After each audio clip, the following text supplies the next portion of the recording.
Morning, Rabotai. Tonight, Thursday night, is the night of the 14th of Nisan.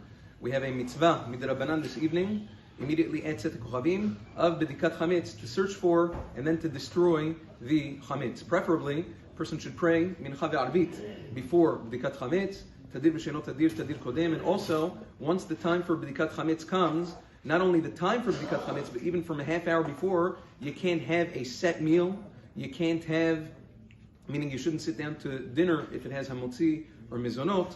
You even can't learn at that time, learn Torah.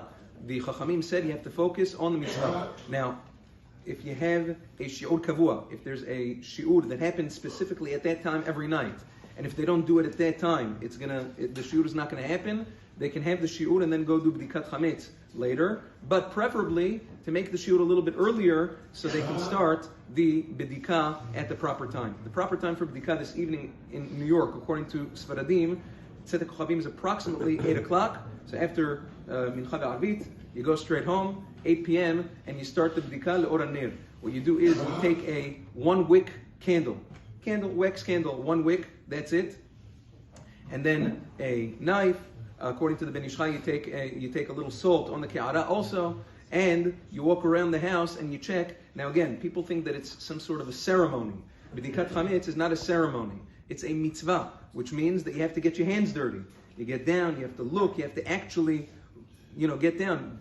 There's no, people ask me, how long should a proper Bedikat Hametz take?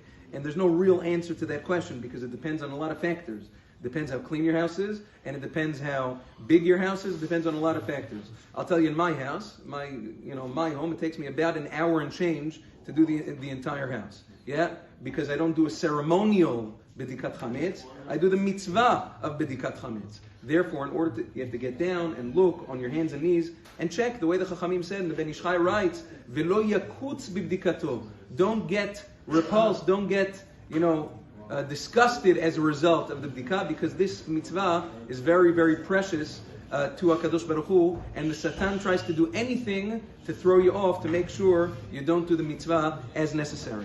Now, make sure also when you put out the 10 pieces, which is Minhag Yisrael, to make sure that the pieces are each less than a kezayit, such that even if you don't find one, it's not the end of the world. After the bdikah, you make a bitul this evening. I don't know, I saw a paper floating around by some, I don't know what. The paper said, it tells you the text of the prayer for bitul chametz, nullification of chametz. It's not a prayer. It's nullification. You're making a nullification of chametz. You're saying any chametz that I own is hereby ownerless.